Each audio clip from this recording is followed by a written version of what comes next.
আপনার বয়স যদি 50-এর বেশি হয়ে থাকে, আজকের ভিডিওটি আপনার জন্য। কারণ আজকে কিছু গুরুত্বপূর্ণ কথা বলবো, যেগুলো শুনলে আপনারই উপকার হবে। সর্বপ্রথম যেটা করতে হবে তা হলো বিন্দাস থাকতে হবে।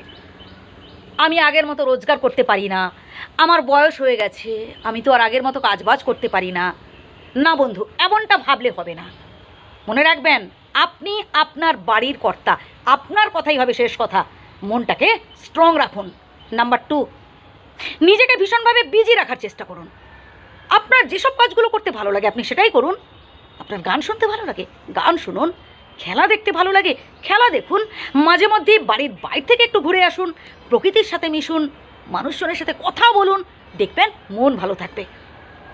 আপনার বয়সী বন্ধুবান্ধবদের সাথে একটু বেশি মিশবার চেষ্টা করুন।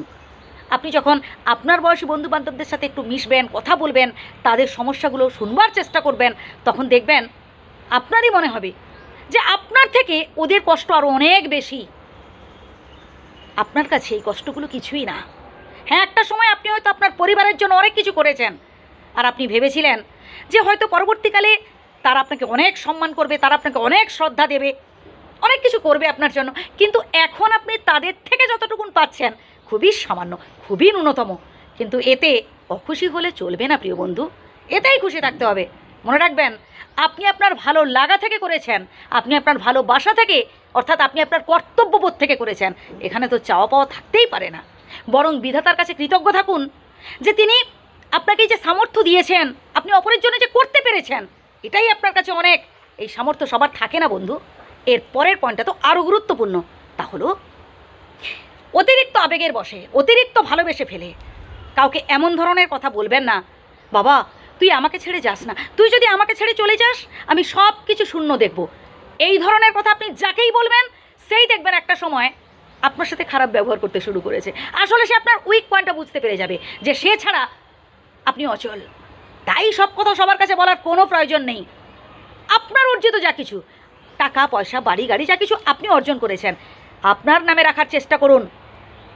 বন্ধু, সব কিছু একটা লিমিট আছে, অতিরিক্ত কিন্তু ভালো নয়। বিশ্বাস করুন ঠিক আছে, কিন্তু অন্ধবিশ্বাস একদমই ভালো নয়। কেউ কিছু বললো আপনি সবটাই হ্যাঁ হ্যাঁ বলে গেলেন, কেউ কিছু বললো আপনি সবটাই মেনে নিলেন না। বন্ধু, কিছু শোনার পর আপনার বিচার বুদ্ধি দিয়ে আসলে বিবেচনা করে দেখুন যে কতটা এই কথাগুলো যুক্তিযুক্ত, কতটা এই কাজগুলো করা যুক্তিযুক্ত হবে আপনার জন্য। মধ্যে কথা হচ্ছে, নিজেকে ভীষণভাবে খুশিতে রাখতে হবে, আনন্দে রাখতে হবে, আর নিজের উপর ভরসা রাখতে হবে, এবং সাথে বিধাতার উপর ভরসা রাখতে হবে। মনে রাখবেন, ওপরওয়ালা আমাদের জন্য যখন যেটা করেন ভালোই করেন। আপনি হয়তো ভাবছেন যে আমি তো বিয়ে থা করিনি, আমি তো সংসার করিনি, কী হবে, এরপরে আমাকে দেখবে কে? বন্ধু, ভবিষ্যতের কথা বাদ দেন, বর্তমানটাকে নিয়ে ভাবুন। বর্তমানে নিজেকে কতটা হ্যাপিতে রাখতে পারছেন, বর্তমানে নিজেকে কতটা খুশিতে রাখতে পারছেন, এটা নিয়ে ভাবুন আর বিন্দাস থাকুন।